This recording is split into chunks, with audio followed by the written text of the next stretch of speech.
The Metropolitan Arts Gallery's marble halls echoed with the clicks of my simple flats as I walked past priceless paintings and sculptures. My Uncle George's annual family portrait session was scheduled for noon, though I hadn't actually been invited. The Anderson family's artistic legacy had to be maintained, after all, and apparently I didn't quite fit the image.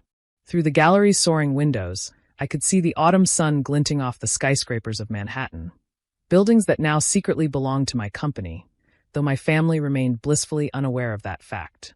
"Miss, the gallery is closed for a private event." A security guard stepped forward, eyeing my understated black dress with suspicion. "I'm Olivia Anderson," I said quietly. His expression didn't change. "The service entrance is around back. Staff photos are taken separately." If he only knew that I could buy and sell this gallery 100 times over. That my tech company, Nova Digital, had revolutionized the art world with authentication blockchain and virtual gallery experiences. That while my family posed for their precious portraits, I'd built an empire worth billions. "I'm actually here for the family portrait," I explained. "Oh." His face shifted from suspicious to embarrassed. "You're that Anderson." "Yes, that Anderson. The one who'd refused to join the family's traditional art business. The one who'd started a little tech company, instead of learning to curate exhibitions. The one they'd written off as a disappointment." "Olivia?" My cousin Madeline's voice dripped with false concern as she clicked toward me in designer heels. "What are you doing here? The portrait session is family only." "I am family," I reminded her, though they'd spent years trying to make me forget that fact. She laughed, the sound bouncing off marble walls. "Oh, darling, you know what I mean. Family who actually contribute to the Anderson legacy. Who understand our world." She gestured to my simple outfit. "Not someone who plays with computers in some startup office." If she only knew that my startup office occupied the top 5 floors of the city's most prestigious building. That Nova Digital had transformed how art was bought, sold, and authenticated globally. That while they were arranging paintings on walls, I'd been building something they couldn't begin to comprehend. Uncle George invited me. I lied smoothly, knowing he'd never contradict it publicly. The Anderson family image had to be maintained, after all. "Did he?" She frowned, perfectly manicured fingers tapping her chin. "Well, I suppose you can watch. From behind the photographer, of course. We wouldn't want to confuse the composition with inappropriate elements." Through the gallery's grand archway, I could see the rest of the family arriving. Aunt Victoria in her Chanel suit, Cousin Philip with his latest socialite girlfriend, Uncle George himself surveying his domain with practiced arrogance. The Anderson family in all their curated glory, gathering for their annual display of superiority.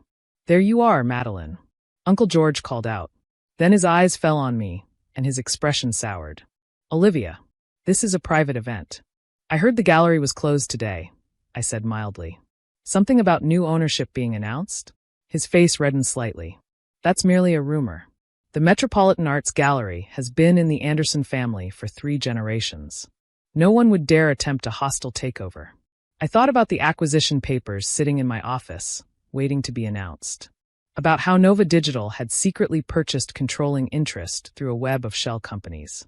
About how in exactly 1 hour, my family would learn that their precious gallery belonged to the daughter they'd dismissed as worthless. "Of course," I smiled. "No one would dare." The photographer, some famous artist whose rate probably matched my daily coffee budget, began arranging the family in front of the gallery's most valuable painting. A Monet that Uncle George loved to brag about, though he'd never noticed that it had been quietly added to my personal collection 6 months ago. "Now then," the photographer adjusted his expensive camera, "let's arrange everyone according to their importance to the Anderson legacy." Uncle George took center position, naturally. Madeline and Philip flanked him, with Aunt Victoria perched elegantly on a Louis XIV chair. Various cousins, spouses, and significant others were arranged in descending order of status. I remained where I was, behind the photographer, watching it all unfold. "Perfect," Uncle George declared. "This will show the world the true face of the Anderson family." "Should we include Olivia?" one of the younger cousins asked innocently. "She is family." The silence that followed was deafening. Uncle George cleared his throat. "I don't think that would be appropriate. You don't quite fit our prestigious image, do you, Olivia?" "And thank goodness for that," Madeline added with a smirk. "Can you imagine? Someone who works in tech, standing next to the Monet? If they only knew that I own not just the Monet, but the entire building they were standing in. That their precious gallery's financial survival depended entirely on my company's technology.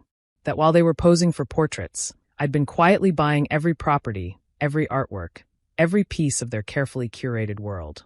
Just then, the gallery's curator, Marcus Phillips, burst through the doors. His face was pale as he clutched a tablet to his chest. "Mr. Anderson, the board, they're calling an emergency meeting.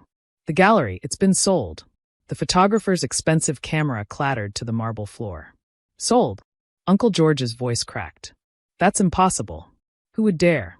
"Nova Digital," Marcus announced, his voice shaking. "They've owned controlling interest for months through shell companies. The announcement just went live." He turned the tablet around, showing the headline, "Tech giant Nova Digital acquires historic Metropolitan Arts Gallery." The silence that followed was absolute. "But Nova Digital is..." Madeline's perfect composure cracked as she turned to stare at me. "No, it can't be." "Can't be what?" I stepped forward, enjoying every click of my modest shoes against the marble floor. "Can't be that the niece you excluded from family portraits built a tech empire worth billions? That while you were arranging paintings, I was revolutionizing the entire art industry?" Uncle George grabbed the tablet, his hands shaking. "This is a mistake. Some sort of fraud. You're nothing but a small-time tech developer." "Actually," Marcus interjected, "Nova Digital is the company that created the blockchain authentication system we use, and the virtual gallery platform, and the digital payment system. They're worth..." He swallowed hard. "They're worth more than all the Anderson family holdings combined." "Much more," I confirmed pleasantly. "Though you'd know that if you'd ever bothered to learn what I actually do instead of just assuming I was beneath you." Aunt Victoria had sunk into her Louis XIV chair, her perfect posture finally failing.